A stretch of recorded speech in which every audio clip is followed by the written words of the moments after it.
All right, everybody.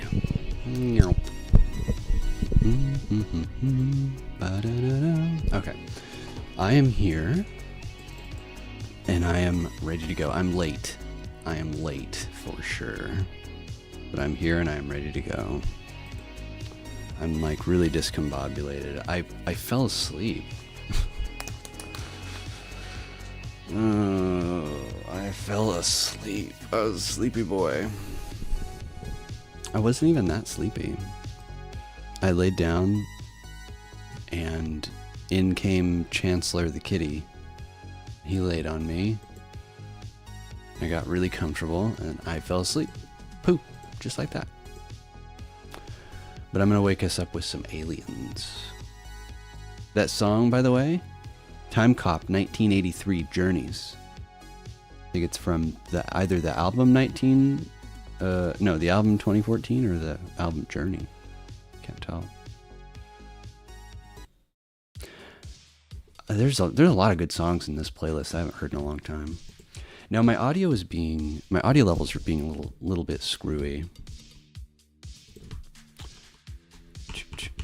So hopefully everything's okay. All right, who do we have? We have Mochabox, Nico, Riella, and Rare Button. Hello, everybody.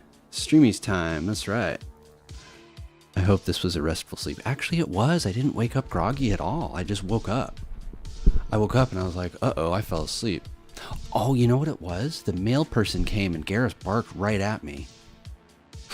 But it was a restful sleep. I have no complaints. Yeah. I'm doing a few things different with this stream. Not that much different. It's just different for me. Let's see here. Garrus is not in the room with me. I should have kicked him out a long time ago. He's been my stream buddy, but he can be kind of noisy. And especially for open EG streams, I can't have him just bark. Like if it's here, I guess it's not that big a deal because I'm already being kind of noisy, but if we're all relaxing and I'm whispering and all of a sudden Garrus starts carrying on, it's not going to work out. So I'm transitioning him to not being around me 24/7. I like having a dog shout at me. I'm one of those people. He follows me everywhere. Everywhere I go, he is behind me. People associate, if they see him, they know that I'm near, and vice versa. But I can't have him here all the time. Am I an Aliens fan? Oh yeah, I'm an Aliens fan in my own way. I don't really follow the lore like most recent movies like Prometheus and stuff. I'm not interested in, but the actual movies. I know Prometheus is technically considered one of the actual movies, but Prometheus and the other one, Alien Covenant or something. I don't know. The storyline's weird and it just doesn't fit with me. All right, this is Memorex Memories. Blacktop, and I'm turning it off because we are going to shoot some aliens. Okay. Do I need to do anything else? I think I'm okay. Let the record show that this is Kiwi. Hello, Kiwi. Hello, Kiwi. I need to move you over here so that I can see the audio levels as well as how unbelievably cluttered this is. Good gravy. Monsters versus aliens. Yeah, the monsters. Who's the monster? The monster is us. The monster within. Okay, loading, please wait. Now you see nothing but black. Like I said, I hope that the audio levels are good. Okay, that seems a little quiet, right? So let me turn it up for you. It's at -8. Let's do -7. And then I can hear it good, right? All right, you tell me. Should it be louder or quiet? Kaboom! Kaboom! Boom! Boom! Boom! I'm also thinking of maybe playing this on Director's Cut. Sounds good? Okay. You think it sounds great? Perfect, perfect. Okay. I could continue to play on, you know what? I'm just going to play on realistic. We're going to continue. Restart the mission, drop in. Let's do it. Okay. Yeah. Sounds great. Great. It's slightly quieter than my voice, which is good. Excellent. That is ideal. Perfect, perfect. Yeah. So this is a stream in the middle of the day, which is very unusual, but this is the quietest that I think the house in the area is going to get. So if I can make this stream work, then I can probably make other streams work during this day, but it's still a little bit dicey. I don't know if I would do open EG streams during this time. Let's turn auto run off. But OG EG streams would be fine. Can you not do that actually? Is there a key? Is it any setting? Oh well, that'd be fine.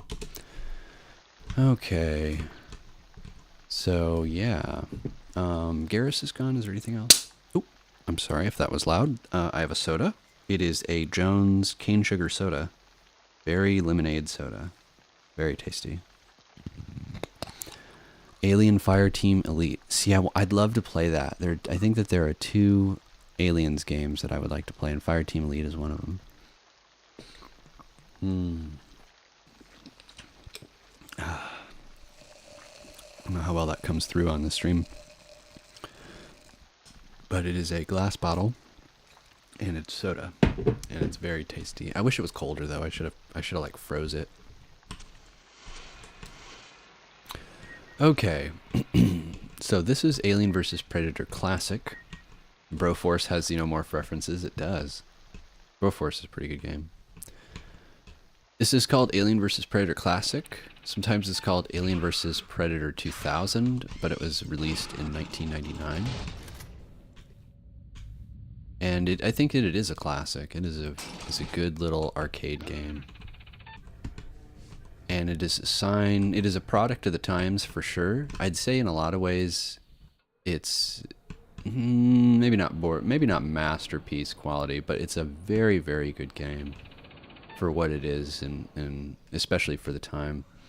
And this mod is pretty amazing because it's the same game engine, but it is overhauled in a way I didn't even think was possible. Like the gun that he's holding in it, like you see his fingers, and when I reload, there's a weapon where he reloaded and I actually saw something. You don't reload this gun, what am I thinking? Is it this gun? No, I don't know. I'm getting confused. The soda noises were nice. Nice to see. Yeah, hi Caesar. How's it going? Good to see all these names that I recognize. Good stuff. Oh. So I've been doing... Ooh, the frame rate is actually kind of tanky there. I wonder if it's single-threaded. Because this game... Oh, it does reload, yeah. Okay. Aliens look good. Mouse feels like butt, though. There's acceleration, and I hate it. I don't think you can turn it off. No, I don't see a way. Auto center. All the green is making the bitrate really bad, is it really? What if we play without the image intensifier and it's more like a horror game? This is really ugly, isn't it? I'll just try to keep that off. I notice I play this game, see, then there's areas like this where you cannot see. But I play this game pretty much every year for Halloween. Not for, like, it's not Halloween, but for October. And I always play with the image intensifier, and it just makes everything look like crud. Do you think it looks better? You dig the low quality early 2000 vibes? That was so Aliens.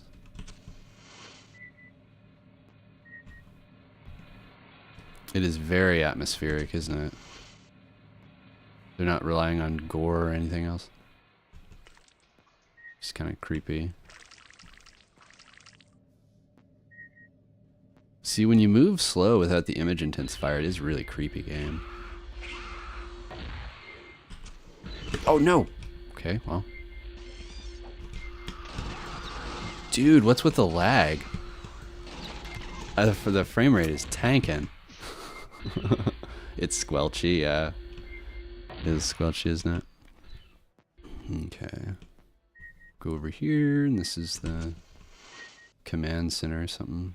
Level 3. Is it level 4 we need to go? Try to use these flares sparingly. Ah, here we go. Oh my gosh, look at the frame rate. Should pop open the process manager and see what's causing it to tank. Is this CPU or GPU?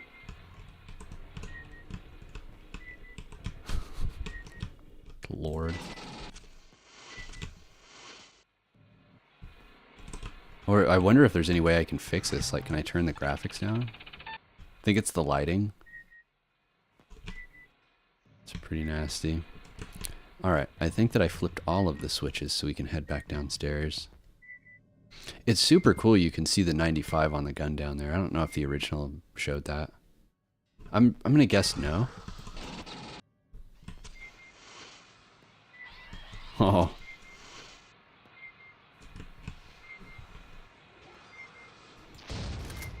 Insects.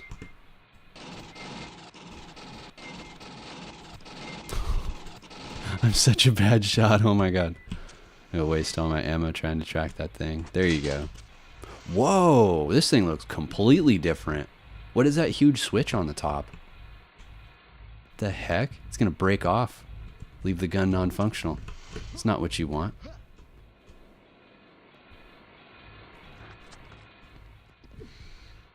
This will come in handy when we have to deal with the face huggers.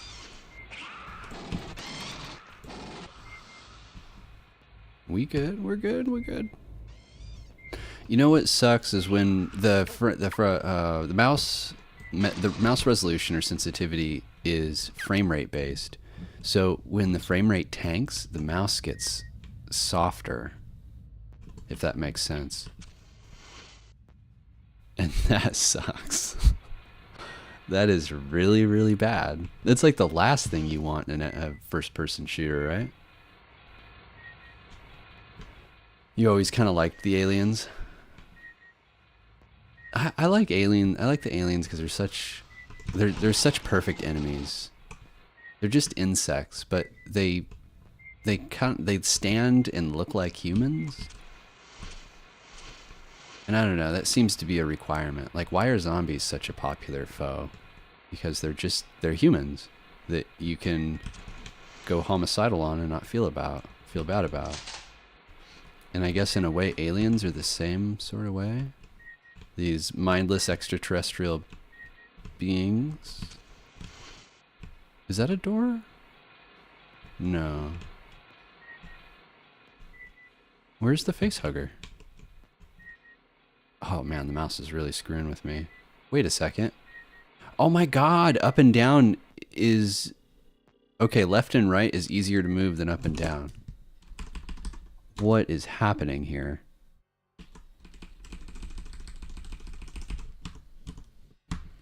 You just wanted to be able to talk to one of them? That might be better, I'm not sure. Alright. I'm in the wrong area. I thought it was at the end of this hallway though. What did I miss? Did I not flip a switch?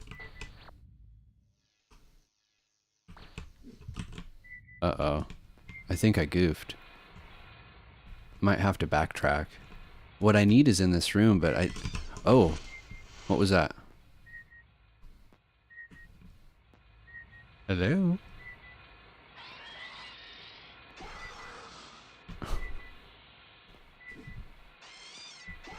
He's up above? Alright. Let's go on arcade mode. Whoa. And backtrack a bit and see what we missed. They're coming out of the walls, man. Need to go back and watch that movie. I don't know where to watch these movies anymore. I think last time I'm going to start running into trouble when I stream because I go on these diatribes and I start talking about, like, I start rambling about random stuff, and I don't know where I've done it. Like, was I talking to a friend when I was going on my diatribe? Was I streaming on OpenEG? Oops. Was I streaming on OpenEG? Was I streaming on OG? Like, what? I don't know. I do not know. But the diatribe that I will go on now is around, where do you find movies and stuff anymore? They keep changing it. and everybody has their own platform, and I'm not paying $15 a month to watch some movie from the 80s. It's just not happening. So, whoa. Yeah, I think that the movie companies and everybody's really screwing themselves, because it doesn't really leave customers with many options left.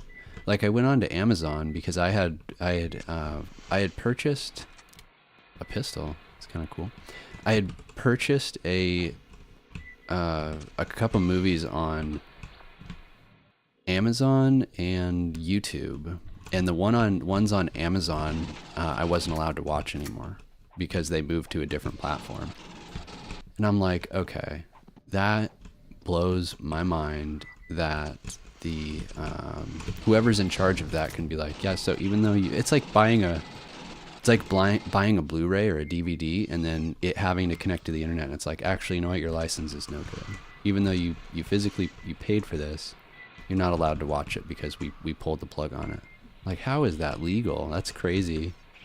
I heard of a new term called shrinkflation recently, and the term was used in relation to companies that capture an audience. This is where I need to be. That capture like an audience or a user base, and then close it up and put everything behind a subscription wall. And there's nothing really stopping them from doing that. And what sucks is if the market doesn't correct that by the market leaving the product behind, it just encourages that kind of behavior. And that is, I mean, I think everybody can agree that that is the dystopia that nobody wants.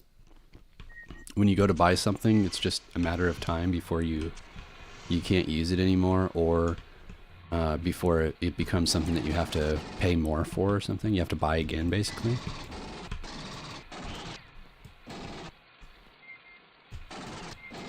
Oh! How many are there in there? I thought it was just one.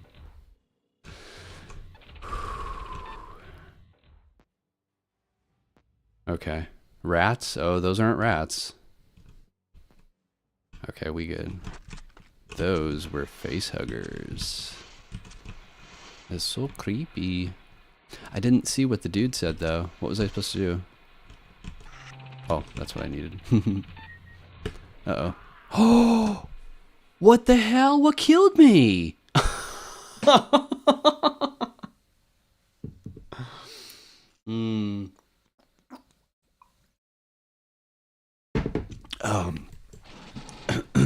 I'm okay. So, no, I looked up shrinkflation, and shrinkflation is when you have like the example they have with Toblerone. You have a Toblerone 10 years ago, it weighed 10% more than it weighs today, or something, for the same price. And it's regarded as a way to handle inflation, because as the cost of things go up, then the profit margins go down, and they have to make up for that. Some would argue that they don't have to make up for it, but like, I mean, look, if you run a business, your business can't be losing money, so they have to do something. And one option is to increase prices, and that's one that I think most consumers are familiar with. Then the other one is to reduce costs in a more extreme manner that goes beyond the supply chain, and that is just simply reducing the quality of the product. As a consumer, I think most people would find that incredibly deceptive. But when you think about it from a business sense, it makes sense. But as with anything, I think overindulgence is the enemy here, and you have companies that are like, all right, let's get you in the door with this super good quality product, and then it's built into their business plan to reduce it after time. I think that's where it's especially deceptive. Because like shrinkflation and increasing prices is part of your overall business strategy. Like, okay, after this amount of time, we're going to reevaluate the market and figure out what things should cost. But when you have a business plan that says, okay, let's get people in the door at we'll sell it for $50, and then in a year we're going to jack it up and put everything behind a paywall, so that the customers that have bought in, they either have to remove themselves or pony up the extra money. And if that's not disclosed to the customer at first, I don't see how that couldn't be deception. But, you know, who's to say it's not a new CEO that comes in with an idea and that's what they do or something? Like, a lot of moving parts. But I think the bottom line is that the market today sucks. It is, if you're a consumer, you are, not a lot of companies think about consumer quality. You could say, I think you could have said Apple was it definitely used to be quality first. I don't know if it is anymore.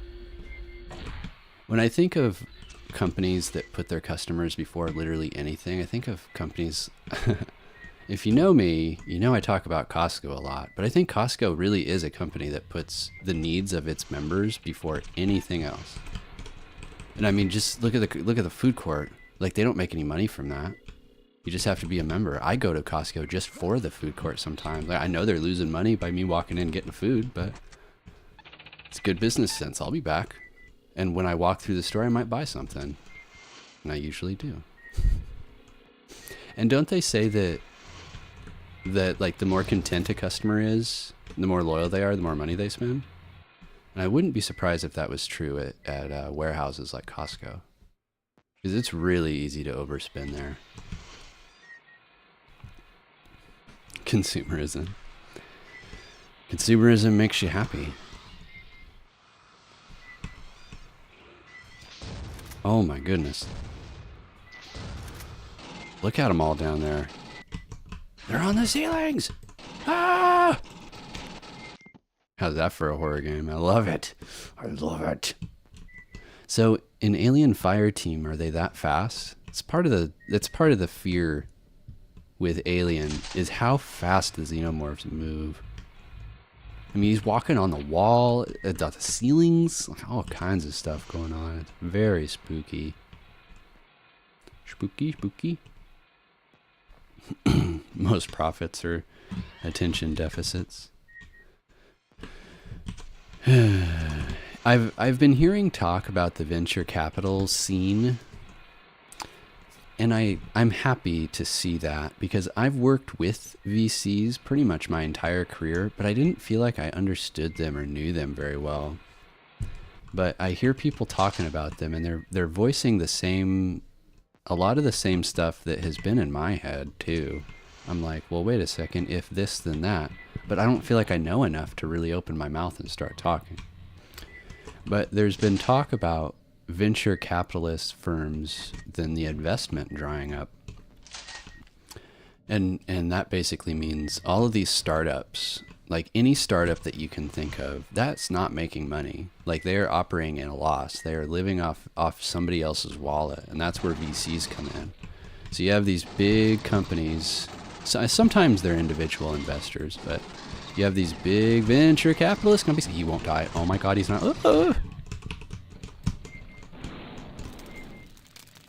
Oh my God. So you got these big VCs. Dude. Okay. This is bad news bears.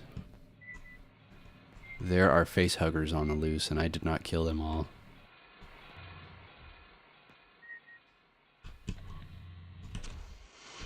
Shh. Grab it. Oh, there's nothing on the motion tracker. Did I get what I came for? What the heck? Oh, is this it? Got it. Okay, now I got it. So anyway, you have all these startups and all this money in the startup scene. But I mean, you and I know a lot of those startups, they don't go anywhere. So where does that money go? It goes nowhere. It's just gone.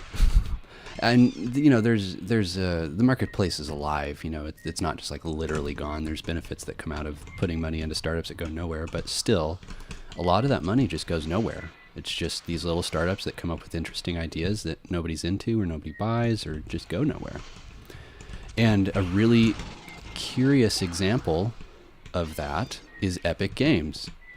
Epic Games had a ton of investment pumped into it, as you guys probably remember, with Tim going crazy and fighting with Apple and stuff. Yeah, that was a failure, right? I mean, all that money that went into Epic, like, where is Epic now? It's all Fortnite money, but that investment money they were supposed to make more than just Fortnite. And that's not what happened. So now they're like, uh-oh, we just burned through a bunch of money. But stuff like that makes VCs not want to invest in this market, gaming, and probably other markets. So that's interesting. I think it could have a couple consequences. One consequence would actually encourage a lot of the behavior we're seeing from Activision and EA and stuff. Crud. Oh, here we go. Where their goal is to absolutely maximize profits, which isn't great for us. Or another consequence is that they'll just stop putting money into the market entirely. And I would actually be okay with that. That would be fine for me. The Steam monopoly makes it hard, yeah. Yeah, and Valve and Steam, I think they get way... Oh, it crashed? Uh-oh. Well, I don't want it to crash. Crud. I've heard of this happening, actually. Let's try another episode. Maybe like an Alien or Predator episode. I haven't played Predator in a while. I know that the stream is called the Marine Campaign, but... Okay. Yeah, I do say that Valve gets way more of a pass for gamers than they deserve. They're guilty of some, like the CS:GO to CS:GO 2 thing is not dissimilar from Overwatch to Overwatch 2, and there's a lot of people defending it. Now, whether it should be defended or whatever is another question, but I mean, if a company does something people don't like, I think people are allowed to criticize them. Oh, this one requires a lot of that thing. I'll try to play without it. There's another thing I didn't like about Valve. Actually, the whole Steam overhaul sucked. That's been a miserable experience. I can't even believe it. You don't think about CS:GO? It's their moneymaker. And the way that it makes money is a little sketchy. But I don't know. I guess it doesn't have the same criticism as some marketplaces do. Like Blizzard's Overwatch's skins marketplace and things. You kind of like the new UI. The new, like the UX, like the design of the UI is okay, but man, on Linux it is not good. It's very janky, which is weird considering the Steam Deck is like one of their main targets, but whatever.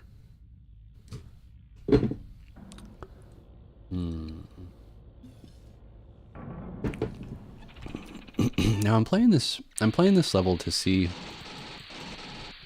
I want to see if I can even beat it, because one of the bugs people talked about with this mod is that you can't beat the Marine levels, which would be most unfortunate because the Marine campaign is my favorite. It's the one I play all the time. But like I said, I haven't played the Predator campaign too much. I have to use this. They want you to. There's no way there's enough flares. I read that there was AI enhancements, and these aliens are pretty dumb. There was that one that ran on the ceiling, but most of them are just coming down Main Street. Am I just used to the game, maybe?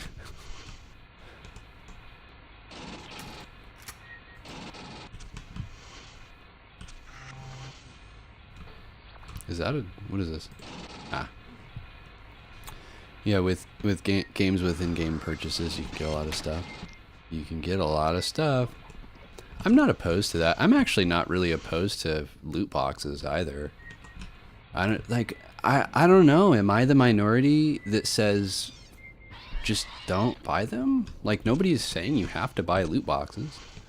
I can see how it's like gambling, but at the same time, it's not. Like with Overwatch, they were just skins, and there were some people that spent like hundreds of dollars on loot boxes, but like, if that's what people spend their money on, I don't know if legislation is the answer. Like, they're just going to find some other vice to spend it on. But you're responsible. I don't know if it's legislation's responsibility to make sure that people aren't doing stuff like that. Like, we don't want it to be predatory, and that's what I'm saying. I don't think Blizzard's skin boxes were predatory. They were just boxes that had skins that were cosmetic. Like, I think with PlanetSide you can get... Oh, I don't want to go up that way. I think with PlanetSide you can get what you can, like, buy weapons that change the balance of the game. That's not right, because that just creates pay to win. The idea of that you're constantly tempted... Yeah, I don't know. I just, like, humans are constantly tempted all day by all sorts of things. Nobody's telling you to play the game, and nobody's telling you to buy the loot box. It's not like a culture where there's billboards saying, "Hey, you got to get that loot box. You got to get this." It's like, if it's too much of a temptation, don't play the game. All right. Well, children playing them is another problem, but I mean, the terms of service say no kids are allowed to be playing. So, I feel like it kind of comes down to some level of responsibility, because legislation affects everybody equally. There's more adults playing these games than kids. So because kids get in there and play it and screw it up, they have to ruin it for everybody. I don't think that's fair. And I'd say if that is the case, I'd argue that a better way to legislate it is to make it so kids literally cannot play games that they're not allowed to play. If there is a gambling mechanic, then nobody under the age of 18 is allowed to play it. Dunzo. But, I don't know. I guess it's always more complicated.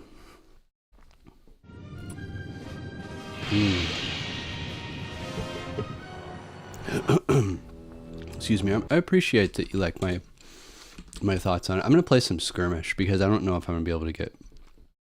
Well, before I play Skirmish, let me try Predator. And if that doesn't work, then we'll play Skirmish mode. You can't enforce it very well. Oh, I appreciate. Yeah, thank you. I'm glad to be streaming. Yeah, that's the thing with the enforcement of it, right? I still argue that it's like I strongly maintain that it's not legislation's responsibility to keep people responsible and moral. I think that that's a very slippery slope that leads to all sorts of places we don't like. What in the heck is this? This is not the first level.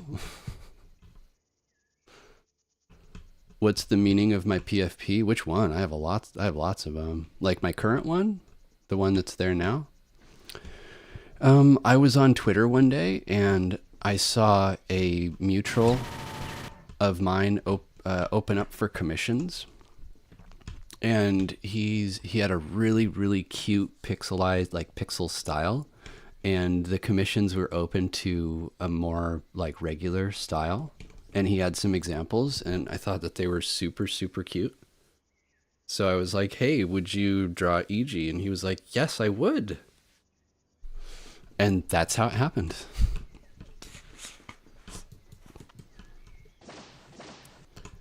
It is really as simple as that. Where is this turret? There it is. What is this level? Is so strange. I don't know what is happening here. How do I cloak? We need to cloak. I don't remember how to play. Oh, there's the pistol. That's true. I could use that. But how do I cloak though?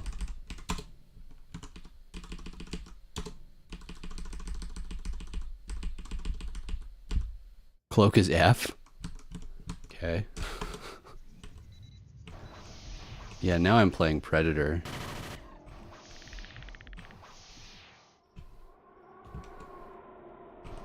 What the heck is this? This is not the waterfall level. I don't know what this is.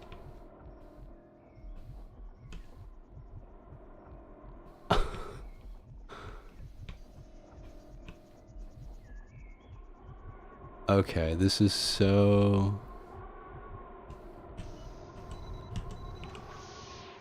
There's no lighting? I have no clue what is going on here. Does this even go anywhere?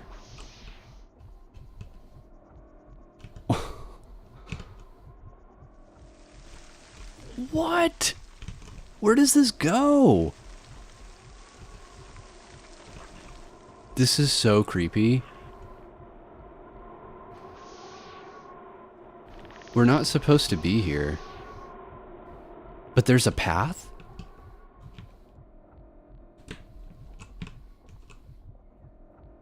Oh my god, this is the start of the actual level right here. Right here. This is where it starts. What were we doing up there? What even? What the hell? That is so weird. Why was there a guy up there? There's like a turret and everything. Wow. That is so freaking weird. Okay, well, let's save, actually. Fight through your defenses. Yeah, the little thing just came down. That was very strange. Okay.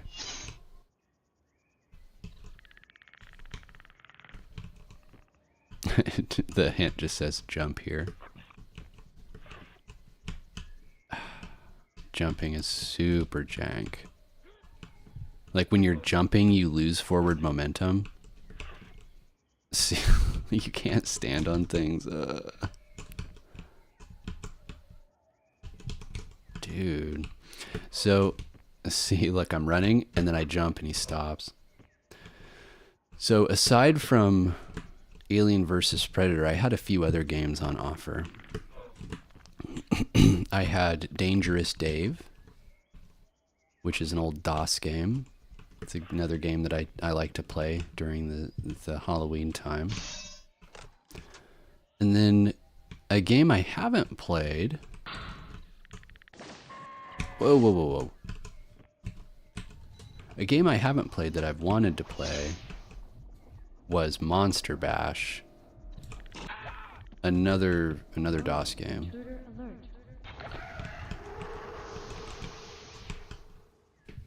But instead I'm playing Alien vs. Predator. Classic. Redux. Okay.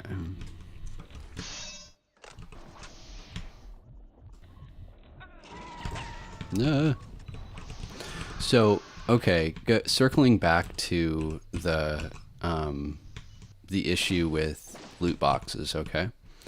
So, back in the day, and to some extent today still, we have games and movies and things that are ostensibly 21, like 18 or 21 plus.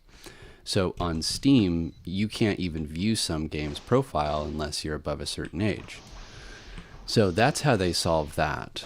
Now, legally, that's the wall, right? Like they can't stop somebody from violating that, but it's there, and that's what they do. For a movie, you want to go see an adult movie in a movie theater, you can't get a ticket because they will see you and know that you're not the correct age. But that doesn't stop you from, if you bypass them, you can still get in, and then like you won't necessarily get punished, for going in and watching that movie or playing that game being underage. So I guess in that sense, loot boxes could be treated kind of the same. Like we said, you're not supposed to do it, but you did it anyway. And we don't need legislation to stop people from buying games that you're under 18 for, watching movies that you're under 18 for. So why are loot boxes treated different? And you could say, well, it's because the impact it has. And I'd say, okay, I think that it's the impact because it's affected enough people in power that can do something about it. So I'm thinking of a legislator from San Diego. I believe his name is Duncan Hunter, and you can look him up, but he had a scandal with his finances, his campaign finances, and he alleged that his son got into his bank account and bought like a ton of loot boxes or something like that. And I remember the conversation around loot boxes and how they were bad came out after that. So that kind of leads me to the cynical perspective that we're only talking about it because somebody with a lot of power was affected by it, and now it's important.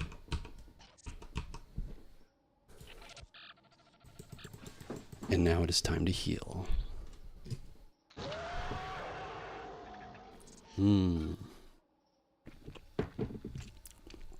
Yeah, I should have put that drink on ice. All right, back to the grind. Man, it's really foamy. I'm starting to think maybe I was hit by shrinkflation with this Jones soda. I remember it being really good. Now it's not very good. They changed the formula. I'm more concerned that every AAA game will become loot boxes. Well, as I say, that's for the market to fix. Like we can fix that by not buying and playing AAA games. It's easy. I would say it's actually extremely easy. You don't think so? Stuff like FIFA packs have been a big issue. Yeah, then there's FIFA and sports related stuff. Is that kind of where loot boxes started? The sports games, they realized that they could get more money.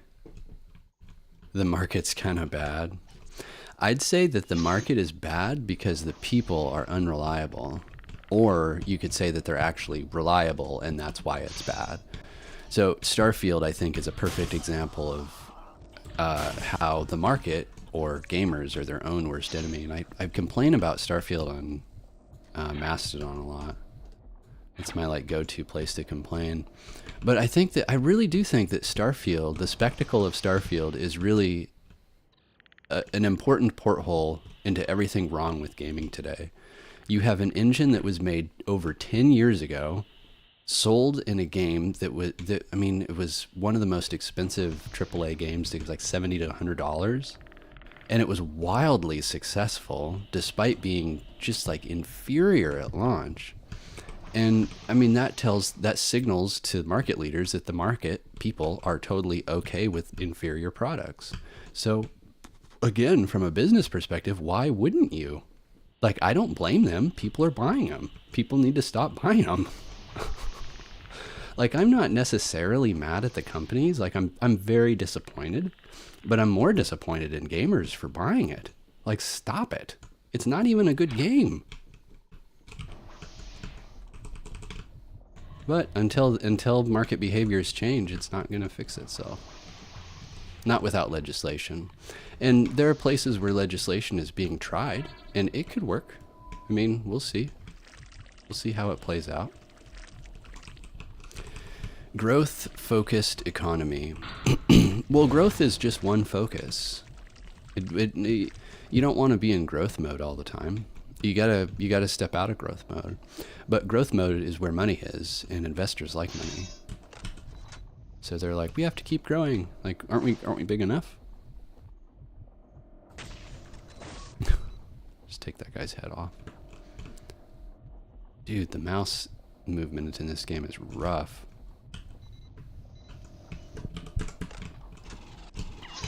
I want to use the disc. I haven't used the disc. Oh, do I not have it? Oh, you don't get it yet. Okay. The disc is my favorite Predator weapon.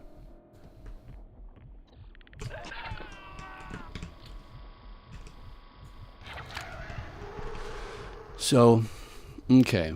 Look at it from another perspective. If you look at loot boxes, and let's say that you have a CEO that told their shareholders, they said, okay, look, we're going to have these crazy profits over the next 4 years. And part of these profits come from loot boxes. We're going to get these kids into them. We're going to make a fortune. Okay, so that's what's been promised. And then 2 years in, the game plan changes and loot boxes are now outlawed. So what do they do with those promised profits? They could say, okay, well, back to the drawing board, give me another 4 years to come up with a plan. Or they can say, okay, we got to do something else. But that, the investors, they still need to follow through with that promise. So I guess the point is that if you take something like loot boxes away that the market has already kind of like said, okay, that is one way of making money, and then you take it away, they're just going to find something else. So what is that something else? And is that something we'd want to legislate before it happened, or would we just wait and see if they found something and then see how bad it is and then try to legislate it?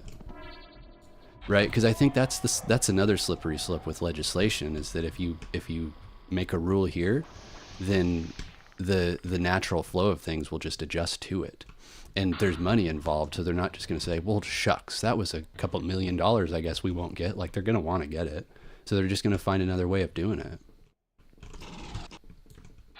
So how do you handle that? I do not know. We got a predator creature.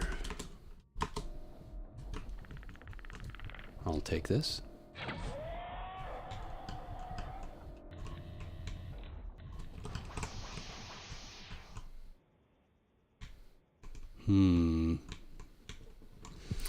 Exactly, but what's that in the current economy is aimed for a long run untenable situation. That's above my pay grade. Oh gosh, it's an interesting question though, isn't it? I really maintain that it's a problem for the market, i.e. gamers, to solve. And with the strong sales of Starfield, despite the issues and things, I don't think it's going to change anytime soon. That's a lot of money, dude. I can't believe it. Like, that is so much money to spend on something that is just, no, I mean, unfinished, old game. I mean, it's like going to buy a car, it's like going to a dealership and paying top dollar for a car that was made back in the 90s, and it just gets bad gas mileage, it smokes, it stinks, but it looks really cool. It's got that color that you love, and it just looks awesome. That's what it's like. So again, why wouldn't the market double down on that? You know, Game Pass, I've heard negativity towards Game Pass, but I don't see it. It seems like such a good, it seems like a good anecdote.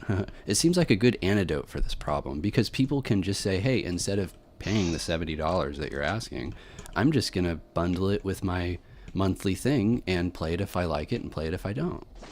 I think games actually, the state of gaming today, where it's like you have to be online and it's a service-based thing, I think that subscriptions are the way, because if a company's online system goes down, then their gamers can't play it. It's not like, oh, I paid $70 and now the system's down, but they have your money, so they don't really have an incentive.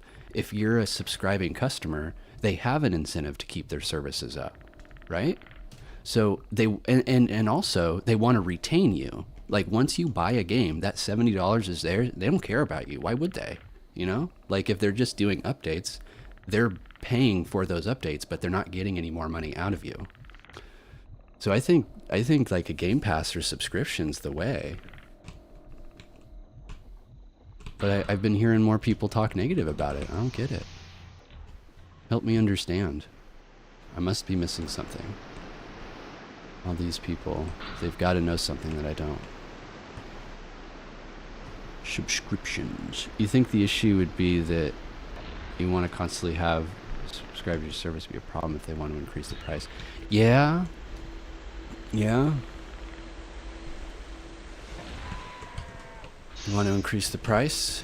Piss everybody off? Yeah, price increases, like the age-old problem. That's why shrinkflation is the thing, right? The cost of things. It's like it's like a big game. It's just a big game of balance.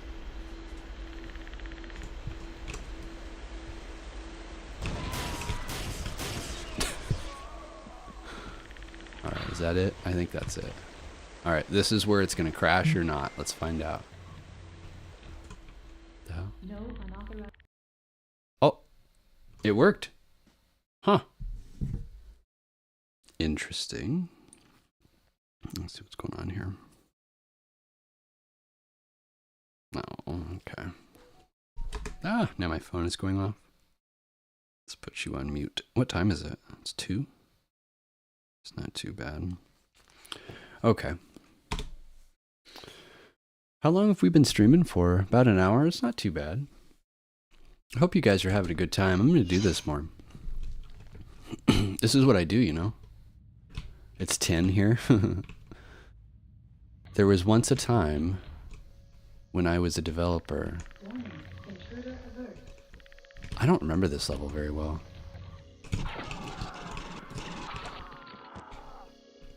I don't remember this at all, actually. Where are we? Oh well, that'll make it more fun. It's like a brand new level. I don't remember it. Like, whoa. And like, aren't you kind of looking forward to you get older and you start like forgetting stuff? You go back and play older games. There's a lot of older games that I would go back and play, but I'm like, I'll play it when I have more time.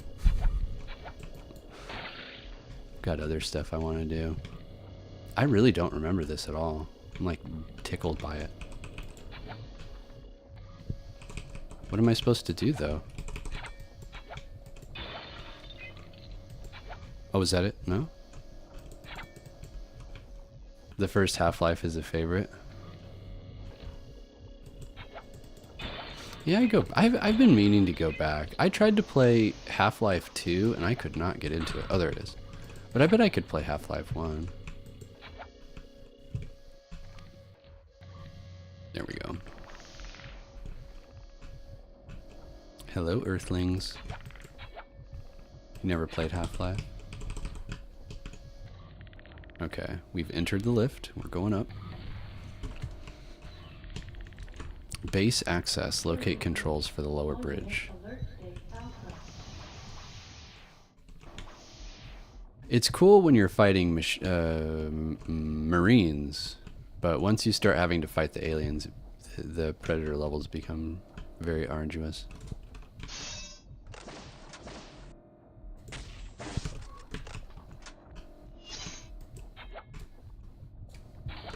Coming in before your time. Half-Life 1? When did Half-Life 1 come out? Was it a 90s game? Yeah, I think it was. It was built on the Quake engine, if I'm not mistaken. Like Quake 1. A gold source. Oh no! I almost got crushed. I almost got smooshed. What is happening? Getting shot at. Well, I have to say that there's a jank factor that this game has that I guess I've been able to kind of endure up until this point, but even with a Redux mod, this game is kind of starting to show its age. I think it. Look at the mouse. Look at this. I'm moving it, and this is what it's doing. I'm trying to move it down there. I think that it's the mouse. I think it's the controls that make it feel so aged.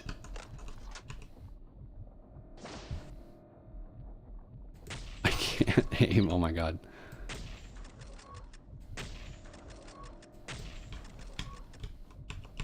Maybe. Okay, those guys are gone. They will cause me no trouble. What am I supposed to be doing here? 98. You were born in 2004. These old games. What am I supposed to do? Need a flashlight. These filters just are not cutting it. Do I need to drop down? Like, what is happening? Oh, hello. Stratagem.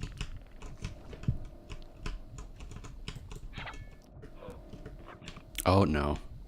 I think I might be stuck here. Oh, there we go. Oh, there's a bad guy. He's gonna shoot me though. You have to go into this mode to lock on.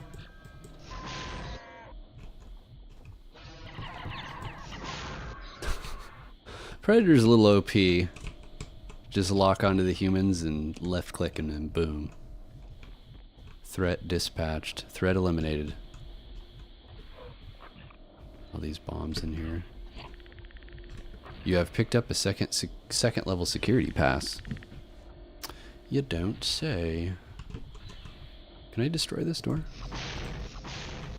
Are these not... They look like barrels that blow up. There we go. Meh. Okay. Okay. Alright, so I don't know... Oh, hi, Rio. The hardest missions in this game are definitely the alien ones. I like the alien levels. I think the Predator levels are the hardest myself. What is going on here? Hey, it's Rio. You okay, dude? Oh, he's running away? Now he's dead. You took a massive nap? Me too, Rio. I was also napping. I also took a massive nap. I had a little bit of time before, like I had just gotten back from the store and I was like, I don't really want to start anything. So I laid down for a moment. My bed was very comfy. And then the kitty came over and snuggled me. And I was like, well, okay.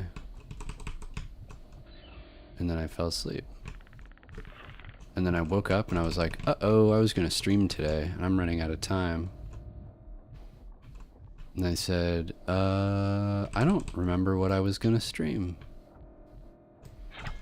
I almost played No Man's Sky. I almost dropped into No Man's Sky, but I decided against it. Because I always, like, okay, I got the security pass here. No Man's Sky always sounds like a blast, and then I get bored of it in like 30 minutes. So one thing I could do is like a permadeath mode with you guys. Just drop in and play hard mode and try to stay alive. That could be fun. You envy both of you for able to sleep so easy. God, I sleep too easy. I can just I fall asleep really, really easy. What? Where'd those guys come from? So do I really have to make that jump? Like, I don't... What am I supposed to do? Okay.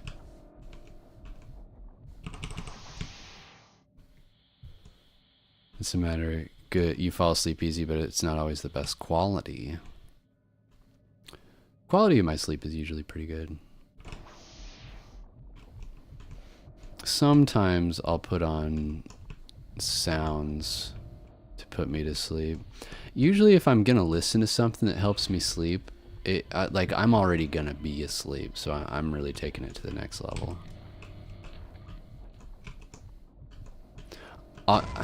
Whoa. You sleep 5 hours?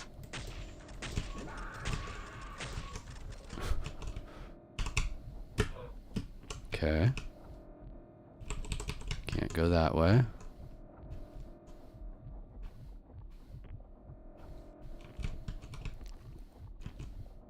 I only need about 5 hours of sleep too. I don't know what I'm supposed to do here. What about this? Anything? Huh.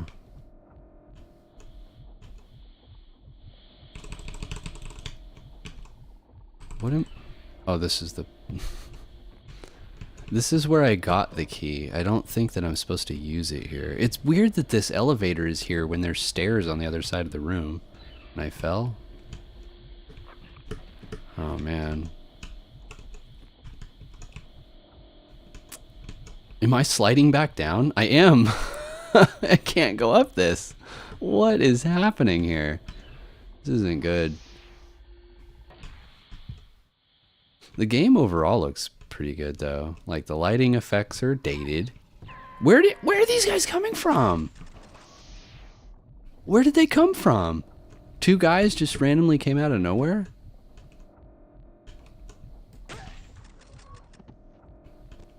Huh. Guess I'll heal up. I've gone back and forth. I don't know where I'm supposed to go. What's that? Oh, maybe here? Looks like I'm supposed to get there. But there's no way for me to get there, though. So I don't know. Oh, this doesn't even go anywhere. Oh, man. Okay. Ooh, I'm getting a phone call? Oh, wait, a number. Can you tell me? What? Who is this one? I don't know who that is. I will not answer it.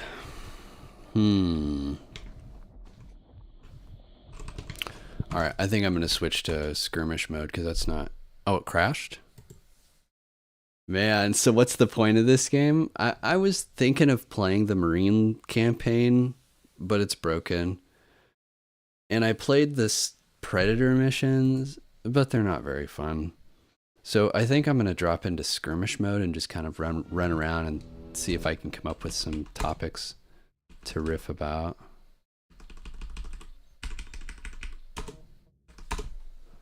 Oh man, my phone is blowing up. Let's see here. I mean, yeah, there is some stuff that I need to do after this. Well, like I said, this won't be my last stream for sure. I kind of planned this stream to talk like kind of about what's been going on with the channel and with me, like this channel specifically.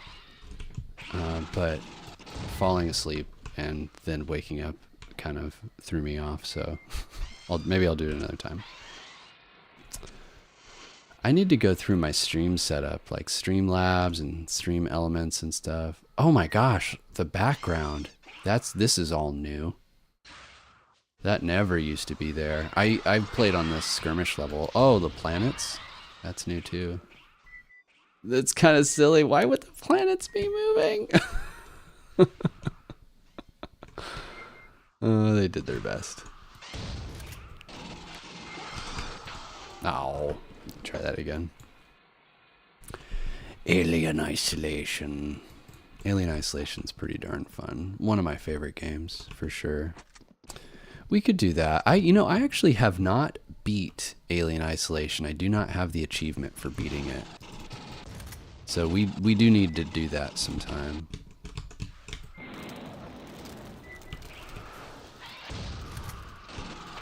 This absolute mayhem.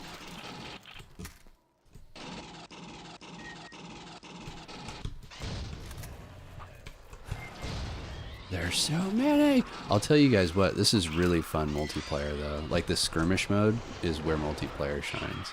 It's just crazy.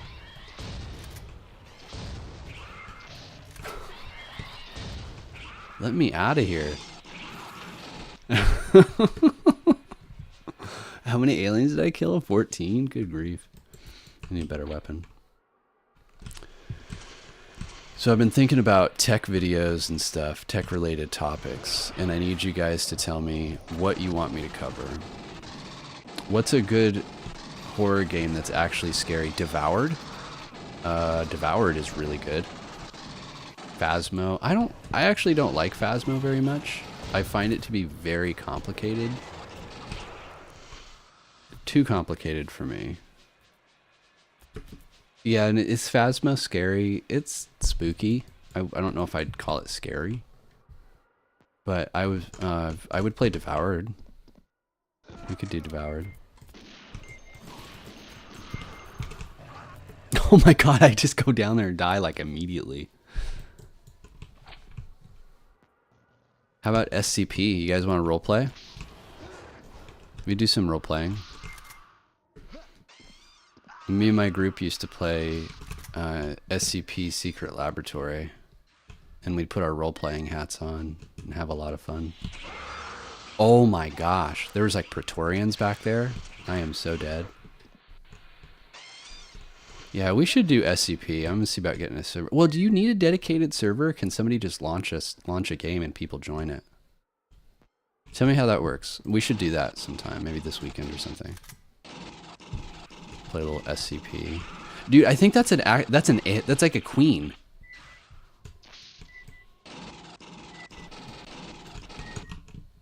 You just have to launch one? Okay, cool. I can't even see. It's like so dark. I can't even see what I'm shooting. Maybe that's part of the vibe though. It's so dark that you really can't see the enemies. You and Griffey tested the Minecraft server. It ran like a dream. Oh yeah. Oh, are you talking the modded server? That's fantastic news. That is really, really good news. Huh.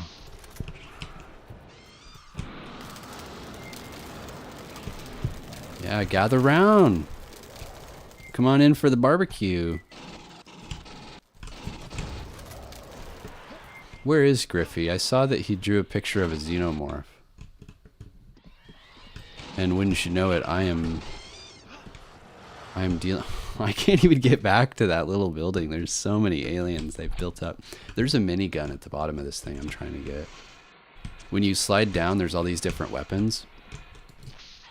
And there's a minigun that I'm trying to get, and that'll let me clear this area out.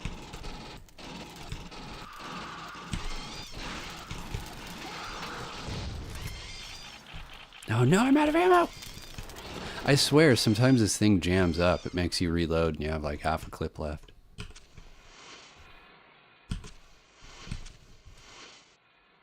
Alright, we got it. We're good, we good.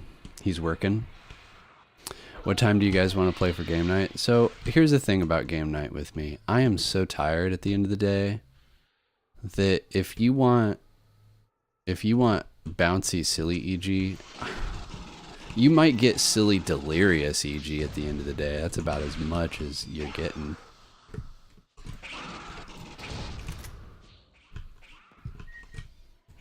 But then doing it during the day for me is hard. So me and scheduling game nights is a rough one. Because my schedule doesn't work with most people's. Oh, I'm dead. Dead. Griffey's Griffey's working.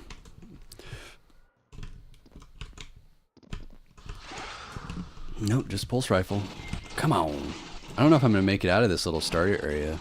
I don't remember it being this hard. I need a second person. I know my boy Teal plays.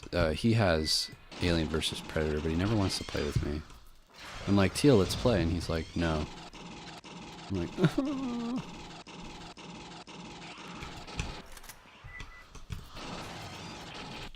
boy, this is a pretty good game to just autopilot. I like it.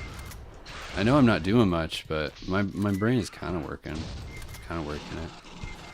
Let's see if I can come up with a topic to do.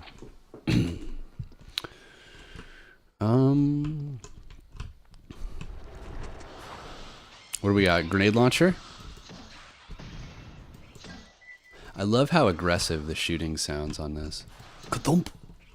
Ka-thump! I think it'll blow up before it hits the ground. This game has a very 80s vibe to it, and I love it.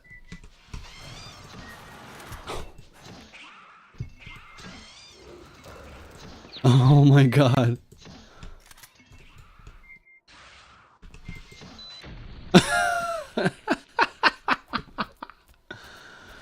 Oh, Payday 2. I'm gonna be honest, I didn't like Payday 2. I couldn't get into it. I don't know what it was, but it was not for me. What about GTA? Anybody have GTA Online? Goofing and faffing?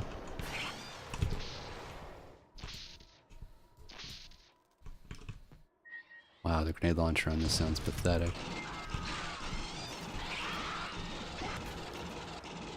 I think all that might be left is the hard aliens.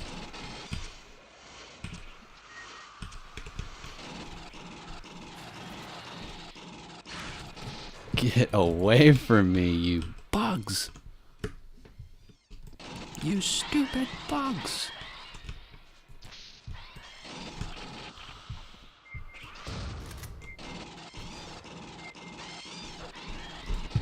That's a Pred alien, or a Praetorian.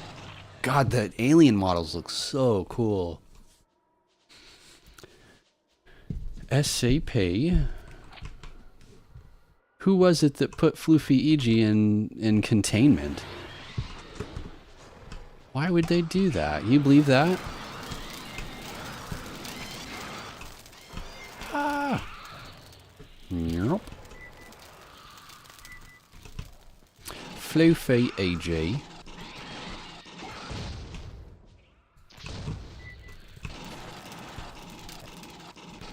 Oh my god. That Praetorian. Alright, I think I may have done enough damage to the horde. I have 100 health. Let's see if we can make it back.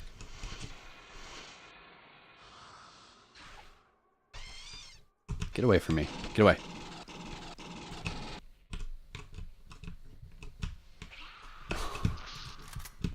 Oh my gosh, she's huge. She's huge. Alright, we're good. Oh my gosh, there's another one. There goes my 100 health.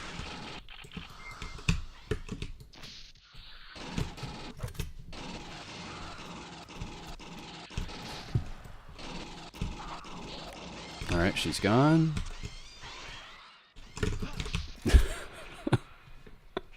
I just like 180 whip grenade launcher. Alright, we can get in here and close the door and we'll be safe. Close it up. Oh my gosh. How are they getting in? They can't get in through the roof. No. Yeah, let's get the rocket launcher out. That's the way. Yep, the rocket launcher. That actually didn't kill me somehow? How am I still alive? There. You like the idea of SCP? Good. I think I said that. I think I just read what was already there. Okay. What was I talking about? Tech topics. I'm not super interested in distro delves. Like the idea of doing Linux distros. I don't know, man. I don't know what I would do or say. I'm so happy with my current state of Linux. It's made me realize that part of distro delves was me not being happy with the state of Linux on the desktop and looking for the next best thing. Not the next best thing, but like the best Linux desktop. And I found it. It was here all along. It's whatever you choose to use. That's what's best. There is no like, oh yeah, this is what you should use. No, it's just, oh, no, I'm barbecue. It's just whatever fits best for you. And for me, that's Debian KDE. There's nothing better. And I wouldn't want anything else. Like my system is so customized and I've got everything installed that distro hopping would be very, very there would be nothing to gain from it. So from that regard, I have no interest to see what like Fedora or Mandriva or like I do not care what they have.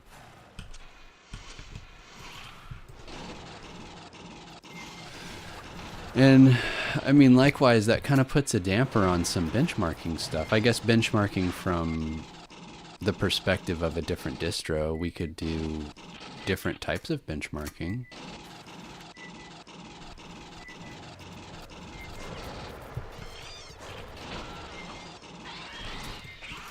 I might do game dev again. I know people have wanted a Phaser.js video for a long time. And I don't know, part of me feels like it might be too late. Like if I go back and you really have to just click, you can't hold it? That's crazy. Okay. What thing do you think is, I don't want mainstream adoption of Linux. I hope that never happens. I mean, it's cool and everything, but part of what makes Linux, in order for Linux to be mainstream, it would have to be much simpler, and I don't want it to be any simpler. Like, I don't want to dumb it down so that everybody can use Linux. That's not the way. I guess Endless OS is about as close to that as it gets. And I mean, that's fine. It works for their uses and stuff, but I mean, ultimately, the mainstream use of Linux is probably when Microsoft switches Windows to Linux, which is most likely going to happen. And that's purely pragmatic. Like, why would they maintain their own kernel? Linux kernel works fine. They just have to retool everything to use it. But once they do, they wouldn't need a kernel team, at least not the type of kernel team they have today, because they wouldn't be maintaining their own proprietary software. Like, that's just good business sense. Why would you, like, what are they gaining out of keeping it proprietary? It's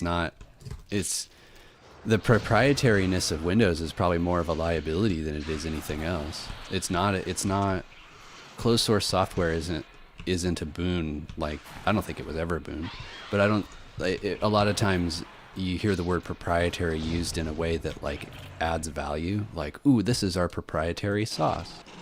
Okay, well, when you're talking about like special sauce, like literally cooking, I guess having a secret recipe is cool. But for software, why? It's expensive. It's really expensive to maintain propriety. If you have Grandma's special sauce, the recipe lives in your head and you know what that is. But if you have a special operating system, you have to hire special people to maintain that special sauce. And those special people are very expensive.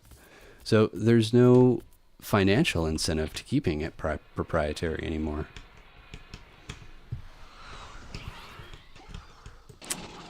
But you think the thing with Linux is that somebody could make a Linux distro that's dumbed down? Well, they have. There's lots of those. And they're lame, in my opinion. I've covered many of them. Mint is probably about as close to being dumbed down and functional as it gets, and Mint is very good. But you have other Linux distros that I don't want to mention them right after saying they're dumbed down, because I don't mean to say that they're junk. But I mean, Peppermint OS is a new user's distro. You probably never heard of it. Linux Lite is another new Linux user's distro you've probably never heard of. So there's lots of them. They're not popular. Let's put it that way. I'm not going to say they're not good, but I will say that they are not popular, and there are probably reasons for that.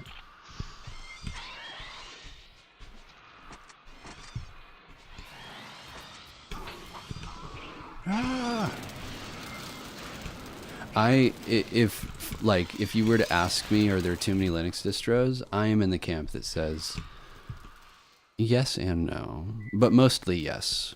I think you can have as many Linux distros as you want. You want to make, I have a Linux distro. I don't think you guys realize that. I have EGOS, but it's just for me. I just use it on my servers. So it's my own personal Linux distro. So are there too many Linux distros? From the perspective of mainstream wannabe Linux distros that have a website and a marketing presence and whatever, yeah, I think there are too many of those. But just like one-off boutique Linux distros that people can make themselves and use, no, I don't think you can have too many of those. But I do think that there are way too many distros that are like, everybody come, please use it. Like, there's not enough, the market's too small for that. There's not enough power users and enthusiasts to support like so many Linux distros. Like go to what's that site?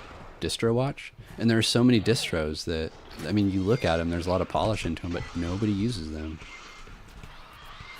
That's not a bad thing, but if I had to choose, are there too many? I would say yes, but it doesn't hurt anything. So I guess maybe it's like wasted effort. But I mean, if somebody has like a college project or they're teaching themselves development and they want to do that through a Linux distro, then I mean, hey, nothing wrong with that. That's great, actually. Yeah, a lot of the skills that I learned to use in my professional career came from being a Linux enthusiast. Had I not been into Linux distros, I wouldn't have known a lot of the things that I later used in my career. And that's a fact. Hi, Striped. How's it going? It's good to see you. Problem is with a lot of Linux distros, it's just a different color theme and wallpaper. Yeah, and that's it. It can be personal. I mean, that's okay. You can, but why market it as like, hey, come use my distro? Like, give me a reason besides the wallpaper. You like that wallpaper? That is really neat. That is cool. You can install Ubuntu and put that wallpaper on, and you can call it your OS. but I don't know if it's a great use of everybody's time to take Ubuntu, put a new wallpaper on it, and say that it's a totally different OS. It doesn't hurt anything, of course. You know what? It gives Linux YouTubers things to review. But yeah, that is bad optics. Like we're talking about it, aren't we? So give us something to talk about.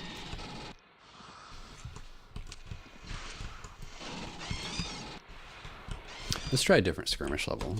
I like this one. It's arguably the best, but I want to see what else there is. There's like a city level too. But back to the original topic, you'd love to see me make more videos on hardware focused stuff. I could do hardware stuff. Rio, I've been seeing your electronic stuff, and I love to see it.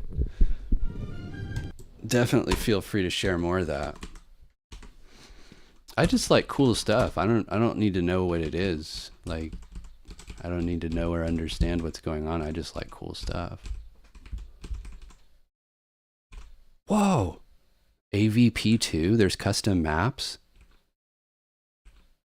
Should we check out some custom maps? There's a lot of custom maps.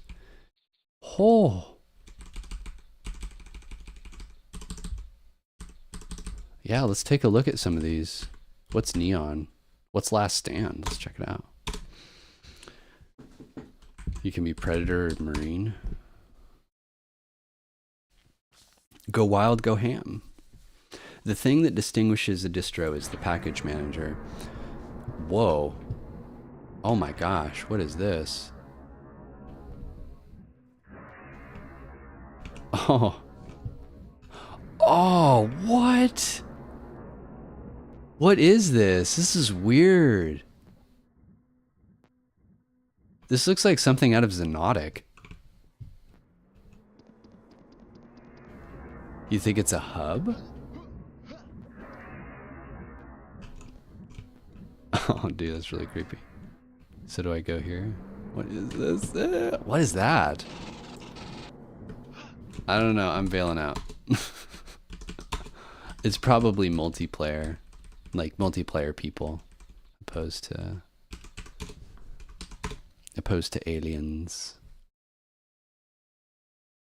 I like the recent trend of package managers having package managers. Like you have Nala for apt. That's not really a recent trend. Apt has had that forever, but I love to see it either way. Wow, these maps are really freaking weird. Uh-oh. What the heck? Oh my gosh, there's friction on this. I'm sliding down. That's not me moving backwards, I'm sliding. This is so strange. Oh my gosh, okay. Let's try something else. Jockey, the sewer. Where's the city? I thought there was one where it was like a town. Is it Subway maybe? Package manager is a big differentiator, but like stuff default packages. I don't think defaults get enough credit. Like the default setup for a Linux distro or whatever, like what you boot into, what the hotkeys are. And hotkeys actually is another one that doesn't get enough credit. Yeah, here's the city. This is kind of a cool one.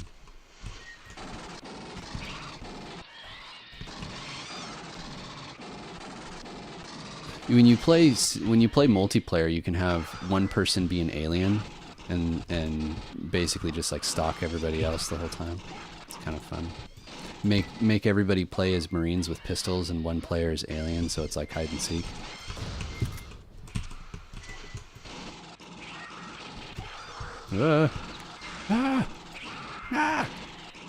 You know, I'll be honest with you guys. Lately, I've been thinking, as far as distros go, I've been like, you know, would my life be easier if I just went back to Ubuntu? Not that my life is difficult, but would things be easier if I just went back to Ubuntu? And I decided not to. Like, I specifically decided to avoid Ubuntu. And you want to know why? You want to know what that, like, the thing was? It was Snap. I have lost faith in Canonical because one of the things that I hold dear about my PC is that I am in control of it, and I decide what goes on it and what doesn't. And I don't like Snap being pushed on me. Like, being pre-installed is one thing, but saying, oh yeah, you can install this as a deb, and it actually installs a Snap, that is not okay. That is deceitful. And it's, even if they don't do that anymore, like if that's the thing they used to do, the fact that they did it at all indicates that their moral compass is like badly tuned. If for like a Linux distro where the focus is letting the user do what they want, you can't do that. And since they did, I can't use it again. Like, I can't. I can't trust them. And why would I? I mean, the competition in the marketplace is so fierce. Like, why would you forgive something like that when there's so many other options? Like, I have no loyalty. The only reason why I would consider Ubuntu is for compatibility purposes. But if I don't trust the company, then screw it. And I can get compatibility through Debian. That's why I'm on Debian. But yeah, that was a very bad mistake that Canonical made there. I don't know who thought that was a good plan, but yeah, swore EG off permanently with that one. And I worked on Snap stuff. I was contracted to put together a Snap. It was like years ago, but still. My God, that was like 4 years ago now.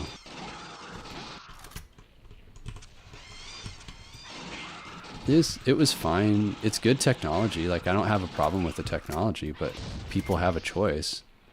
You don't take that away from them. You're not Microsoft. This isn't Windows.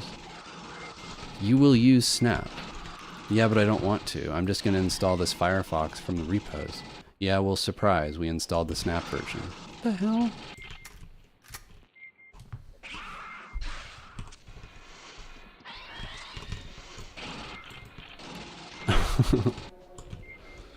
Tech-wise, you feel like it's pretty jank. Oh, Snap?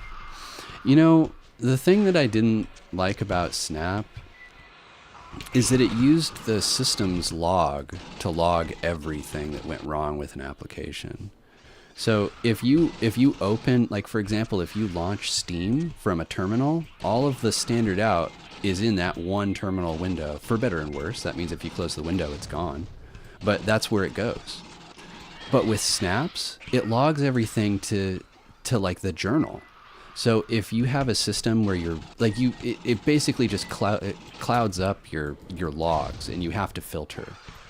And I when I brought it up, they were like, "Oh, you can just filter. Like you can just search your journal and say, look for this." Like, I didn't have to do that before. Why would I have to do that now? Like, by installing Snap, the experience on my computer is worse. And you're telling me that I can work around it by using a new feature? Like, you've got to be kidding me. That's not how this works. You want me to adopt your technology, but I, the user, am telling you that your technology makes my experience work worse, and you tell me to work around it? Yeah, so I agree with you, Striped. It is very jank. And they appear to know that, and they appear to be okay with it.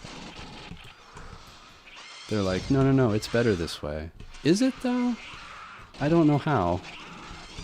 I will say that the atomic updates are awesome. That was a little controversial, and I wouldn't want them on for everything. But for some things, I would like it if my apps just auto-updated the way they do on Android. That was actually a big selling point for me.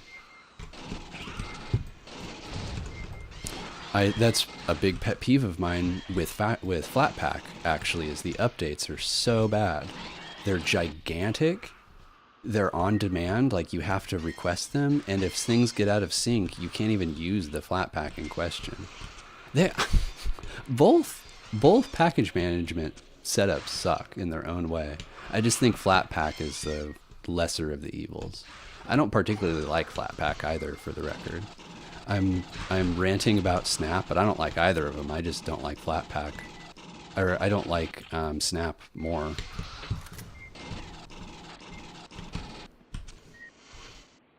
You want to switch back to Linux, but Windows is working for you? Use what works.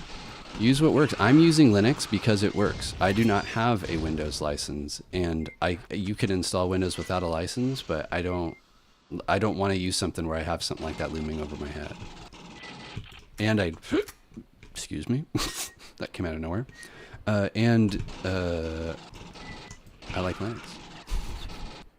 My career was based on Linux forever, so that's what I used. But I mean, I still wouldn't use Windows. Like, why would I? Oh, games will run better. New games suck. I haven't bought a new game in I don't know how long. Although, actually, I have a friend that really wants to play Baldur's Gate multiplayer with me. And they've been talking about it for a long time, and they really, really love the game. So I am seriously considering getting it so that I can play Ooh, I'm dead. I'm seriously considering getting it so I can play multiplayer. And if I do, those might end up on the channel. It could be fun. Yeah, everybody says I played Baldur's Gate 2. I played 1 and 2, but I played 1 more. Or no, I played 2 more. So I'm very familiar with the game setting and the mechanics and stuff. I'm sure that I'd like it. But it's an expensive game. And it's also a time-consuming game. Like, I mean, guys, I don't have the time to sit there and play Baldur's Gate. But it could happen. It could happen.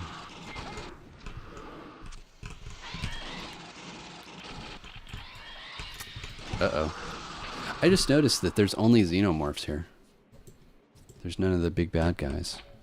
Big baddies. Okay, so you also like Linux privacy. You know, as a long-term...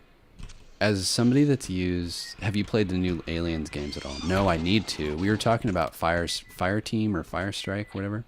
I need to play those. I think that I would like them. You know, actually, I've been wanting to play Alien vs. Predator 2. I played that a long time ago, and I was looking for it the other day, but it doesn't seem like you can find it. They don't sell it anymore anywhere. So I might have to go the old Jolly Rogers route. You were talking about Dark Descent? No, I have not. Can we take a look at it? Can you access the store from here? Settings, controller. No. Maybe? Oh, you can. Can you guys see the little Steam thing? I don't know if OBS is going to capture it quite right. What the heck? Why did this open? No, I wanted to go to the store, not my friends. Alien. The alien for Mortal Kombat. Dead by Daylight alien. Alien agent. Ooh, there might be some naughty stuff in here, because I'm pretty sure I have the thing turned off. Dark Descent. Oh, it's a turn-based alien, so it's like XCOM? This looks rad. Oh. This looks cool. Oh. Let's toss that into the old wish list.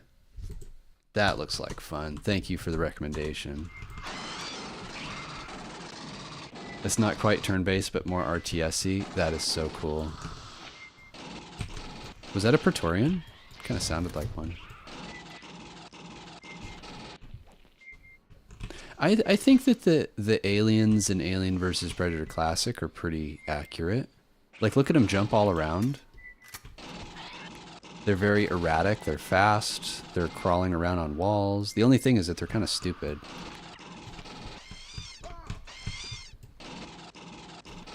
Alright, we're good. So I was going to comment about privacy on Linux. I don't even think of my privacy because it's not a thing on Linux. You don't have to worry about pre-installed processes running and watching your data and It's just not even a thing.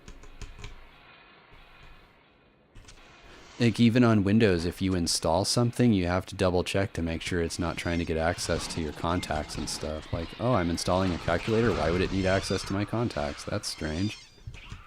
And that's not to say that Linux is impervious to those things. Like you can install something from FlatHub that has some rogue permissions, but you just won't. Like between it just not being a good target for attackers and the user base of Linux just being typically more aware of those things, like they know it, like I feel like people would be able to detect it and deal with it really fast. Whereas on Windows, I think most people just like install stuff without even checking or caring what the application has access to. And of course, Microsoft's not going to tell them to behave. Why would they? There was some crypto scam in the snaps. Dude, I read about that and I was horrified. I'm like, dude. So when I worked on this this snap project, it was a snap that we needed to get into Ubuntu's Canonical's snap store. But in order to do it, you have to post your request on a traditional forum, like a PHP board forum. So you create a new thread and say, hey, I've got this app. I would like to put it on the Snap Store. And that's they said it's, to get it out in the open so that everybody can see the request and see the app and stuff. And like, it's a little kludgy for such a huge project, but I see it. It makes the request visible and everything. So with all those safeguards, how in the hell did some malware get in there? I mean, how? That's bad. And it is what it is. If you had to pilot a mech like Armor Core, what OS would you use? Well, I'd still be on Linux. You don't understand how the app approval is that lax? I think the idea of having a forum and humans look through it and everything is a good idea. It's a good intent. But the reality is that it's so arduous that it's only a matter of time before somebody goofs up. And when it happens, it looks really bad.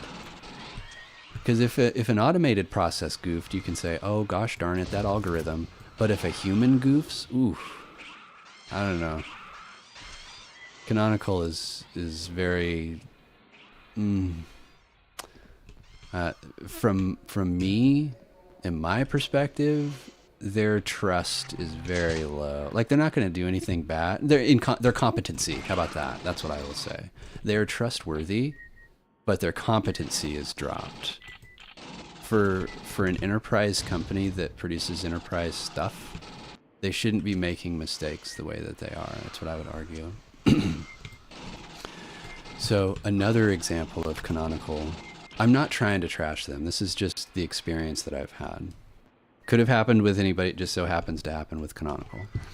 So when I worked at this little startup, all of our servers ran on Ubuntu, and we used Ubuntu AMIs, Amazon Machine Images, all based on upstream Ubuntu.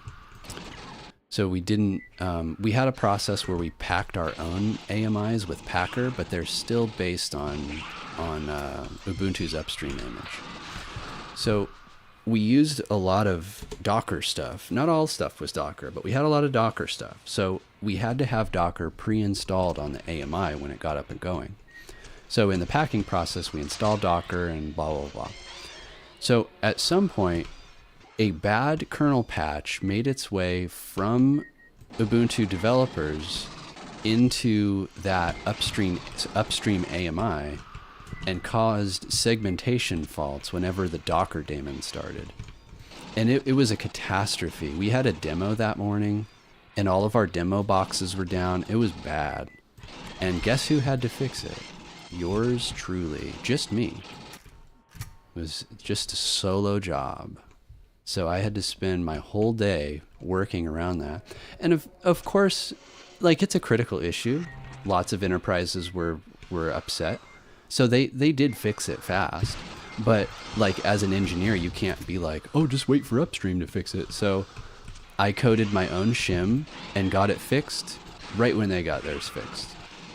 Like, it's not even like, oh gosh darn it. Like, it just so figures. Like, it so figures that I spent all day working on it only for them to come out with a patch at the end of the day. But yeah, that was devastating. I was so disappointed that that happened. Like, that means that Ubuntu's QA process failed so badly that they pushed a bad kernel into production and it made its way into AWS. And it was fixed within a few hours, but the fact that that was allowed to happen is mind-blowing. I can't, you know, and speaking from a developer, like, oh, well, developers make mistakes. I don't know, man. If you were in the hot seat and you made a mistake like that, for me, like, I mean, I don't think I'd have a job. I think it'd be done. You can't make mistakes like that, especially not at startups. Like, that's bad. And then a couple years later, they make another snafu with snap malware. Like, I don't know what to say. Run a very loose ship, it seems. Rio, you know a lot about distro. Would you recommend one for me, like a rolling distro? I don't recommend rolling releases. I do not. Unfortunately, in the context of this conversation, Ubuntu's point releases are really, really good compromise for rolling releases and LTS releases. LTS releases like Debian stable, they go stale pretty fast. But then rolling releases like Arch and Co, they go unstable. They go off on. I know a lot of people would say, oh, Arch isn't unstable. Well, I don't know what to tell you. I've had stability problems on Arch. I know lots of people that have. Arch is not as stable as people say it is. And that's fine. It doesn't have to be. It's a rolling distro. Like, it's okay. But if somebody's looking for stability, I would not recommend Arch. Unless you like that. Unless you like, you know, looking through change sets and making sure that your system will be okay. Some people like that. That's fine. Fedora is a good compromise, but I find latest releases of Fedora are too bloody for me. Like, they really want the latest and greatest of everything, and stuff is going to break and they will fix it. That's how Fedora works. But again, if you're looking for stability, that's not the way.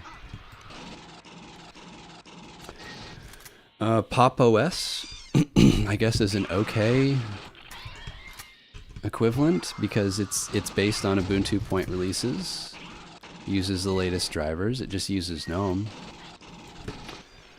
I think if you need KDE Neon might be based on point releases. There might be the user edition or something like that that's based on Ubuntu's point releases.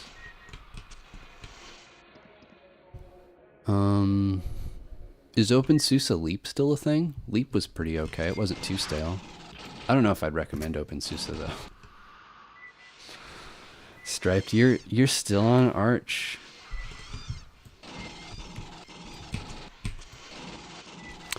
Arch Linux. If you like it, you like it. Very lightweight, simple distro, good tooling. Very good tooling. Okay, I think we've killed all of the aliens. Ah! You love Arch, you want to try something else? There's Manjaro. I know that's a controversial one. Who else is based on Arch? Is there any other Endeavor, but that's just Arch? I'm thinking, what about KAOS?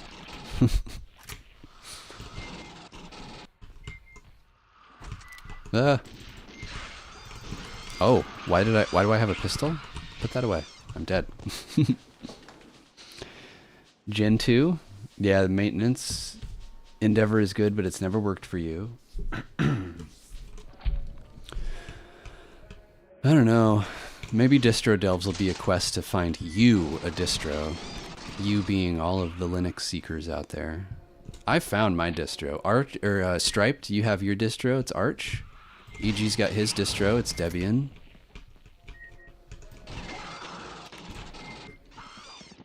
You gotta find one that works for you. Who do I know that uses Fedora? I thought somebody used Fedora, like religiously. I thought Teal and Rice used Debian. But it turns out I think I'm the only one that uses Debian. Oh jeez. Oh. Alright, what time is it?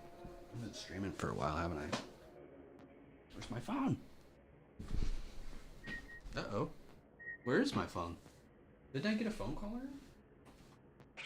Oh, I found it. Oh gosh, it's 2:45. I gotta go. Oh man. Yeah, I gotta bail. Somebody's gonna be here anytime. I gotta go check on Garrus too. All right, you goofballs. Since we're talking Linux, let me show you my desktop really quick. Let's see what's happening. Is it this one? Yeah, here we go. Here's my desktop. Nah, it's very simple. This is just KDE. Check it out before you go. I am running KDE. It still says Sparky Linux. I'm not exactly sure why, but okay. KDE Plasma 5.27 on X11. How did you do that, doc? Yeah, check out this doc. Yeah, so if I open it, it like pastes itself on the bottom, and when I close it, yeah, Garrus is barking.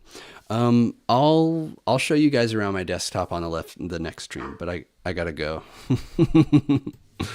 All right, it's been fun. I look forward to doing this next time. I do a stream every Sunday, usually on the Open EG channel at about 9:30 a.m. So if you want to catch me live doing kind of the same thing, I'm over there. But I want to stream and do more with this channel as well. So, Garrus is barking. Okay, I will catch up with you guys later. I look forward to it, and yeah, stay tuned. And I'm done. We're done.